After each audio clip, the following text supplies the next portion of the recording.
আসসালামু আলাইকুম। আশা করি সবাই ভালো আছেন, আমিও ভালো আছি আলহামদুলিল্লাহ। এই দেখেন আমার হাতে ফুলকপি। এই যে ফুলকপিটা আমি কিন্তু কাটতে নিয়েছি, বেশি বড় না, ছোটো একটা ফুলকপি ফ্রিজে ছিল। আর এই যে 4টা ডিম সিদ্ধ করে নিয়েছি। ফ্রিজে আমার আজকে মাছ নাই, কিন্তু আমার মেয়ের ফুলকপি অনেক পছন্দ। আমি বলতেছি আম্মু তুমি আমার ফুলকপি রান্না করে দাও। এমন এই জন্য আমি এই যে ডিম সিদ্ধ করে নিয়েছি 4টা। চলেন দেখাই আমি কীভাবে ফুলকপি দিয়ে ডিম দিয়ে রান্না করি।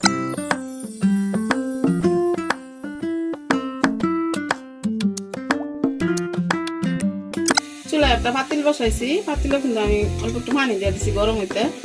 কারণ আমি এই ফুলকপিটি এই গরম পানির মধ্যে একটু দিয়ে দিব, তখন ফুলকপি কিন্তু একটু বাতি হয়ে যাইতেছে, আবার ভিতরে একটু পোকামাকড়ও থাকে। এই জন্য আমি একটু গরম পানির মধ্যে দিয়ে করলে পোকাটা বেরিয়ে যায়। আমার ফুলকপিটা কিন্তু গরম পানির মধ্যে দিয়ে আমি একটু বেশিক্ষণ রাখি না, একটু খালি করে নিছি, লাইরা নিছি, নামাই নিব। কড়াইটা বসাই দিলাম, পাতিলটা আমার গরম হয়ে গেছে, দিয়ে দিব আমি তেল। এই রান্নাটা কিন্তু আমি সরিষার তেলে করবো। তেলের ভিতরে দিয়ে দিব আমি সামান্য একটু লবণ, একটু হলুদ গুঁড়া দিয়ে দিব। আমি এই যে ডিম দিয়ে বাচ্চা নিব।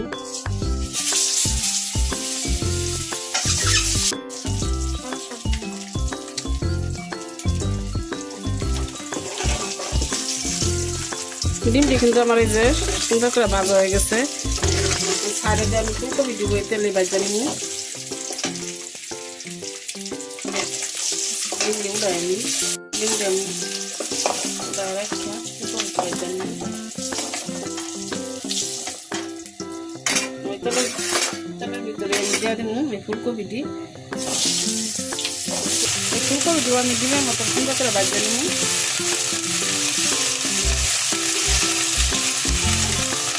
বাচ্চা দিলে একটু ফুলকপি খাইতে ভালো লাগে।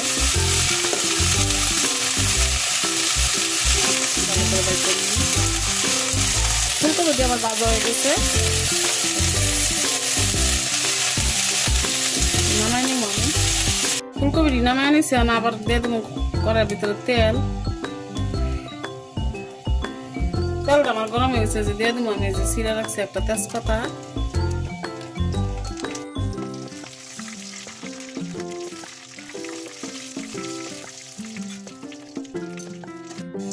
দিয়ে দেবো আমি এখন এই যে গ্রেড করে রাখছি পেঁয়াজ। আপনার ছেলে বাচ্চাও দিতে পারেন ফাড়া।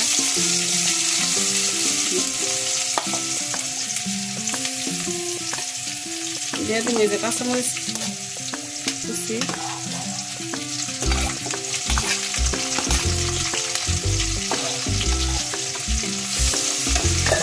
পেঁয়াজটা একটু বাচ্চা নিই।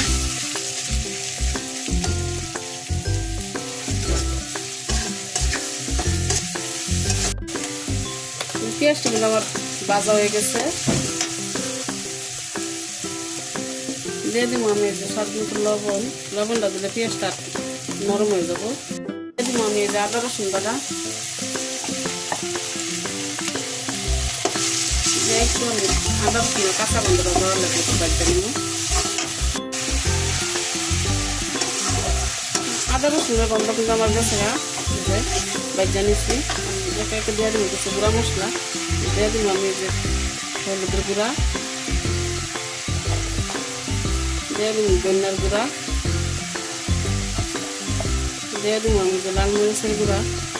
জালটা আপনারা যেরকম খান এরকম দিবেন।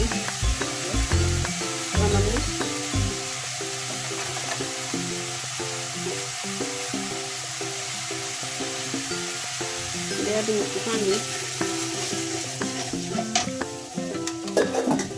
মশলাটা একটু কষায় নি। মশলার সাথে কিন্তু যে একটা টমেটো কেটে রাখছি, এটাও দিয়ে কষায় নিব। দিয়ে দিন মনে হয় যে বাচ্চা ফুলকপি দিই। মশলাটা আমার এই যে কষানো হয়ে গেছে, ডিম দিয়ে আমি পরে দিব।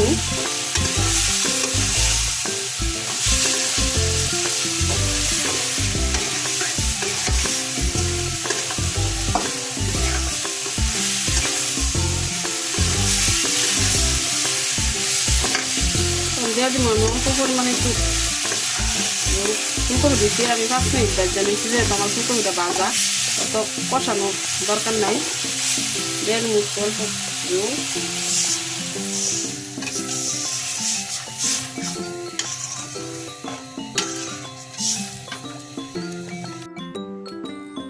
ঢাকনাটা খুলে দেখি আমার তরকারিটা কি অবস্থা।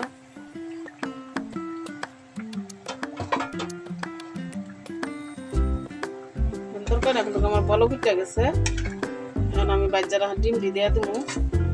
এই যে বাচ্চারা ডিম দিয়ে আমি দিয়ে এতটা জল কিন্তু রাখতাম না, একটু জল কমবো।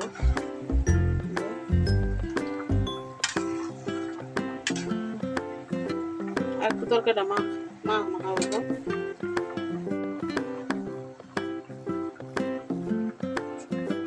আমার তরকারিটা কিন্তু হয়ে গেছে, তাই আমি দিয়ে দিব একটু ভাজা জিরার গুঁড়া। ভাজা জিরার গুঁড়া দিয়ে দিব একটু।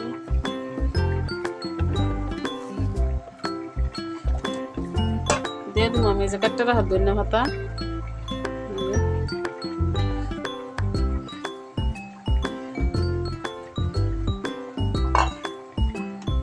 একটু মিশাই আমি তরকারিটা নামাই নেব। খুব বেশি ঝোল কিন্তু নাই, এরকম একটু ঝোল আমি রাখছি। আমার পোলা মাইয়ারা একটু ফুলকপি এটা পছন্দ, ঝোলটা খাইতে একটু পছন্দ করে, কারণ আমি একটু ঝোল রাখছি। হ্যাঁ, আমি তরকারিটা নামাই নেব। এই যে আমার দেখেন ফুলকপিটা ডিমের তরকারিটাও কিন্তু রেডি হয়ে গেছে। এই যে কত সুন্দর গ্যারাম বেড়েছে, আর খাইতেও কিন্তু এই তরকারিটা খুবই মজা। ফুলকপিটা আমার বাচ্চাদের যে কোনো কিছু দিয়ে রান্না করে দিলে এরা অনেক পছন্দ করে। আপনারা ওরকম ডিম দিয়ে রান্না করে খাওয়া দেখেন, খাইতে কিন্তু অনেক মজা লাগে। ফুলকপি শীতের সবজি তো সব কিছু দিয়ে মজা, মাছ ছাড়া সবজি রান্না করলেও মজা লাগে। তরকারিটা গরম গরম ভাতের সাথে খাইতে কিন্তু অনেক মজা লাগতো। আপনারাও একবার এরকম করে ডিম দিয়ে ফুলকপিতে রান্না করে খাওয়া দেখেন। কারা কারা ডিম দিয়ে ফুলকপিতে রান্না করে খাইছেন আমার কমেন্টে জানায়েন। না খেলে একবার খায়েন আমার মতো রান্না করে। আর আমার ভিডিওটা যদি ভালো লাগে লাইক করেন, কমেন্ট করেন, শেয়ার করেন, আমার চ্যানেলটা সাবস্ক্রাইব করে পাশে থাকেন। ধন্যবাদ।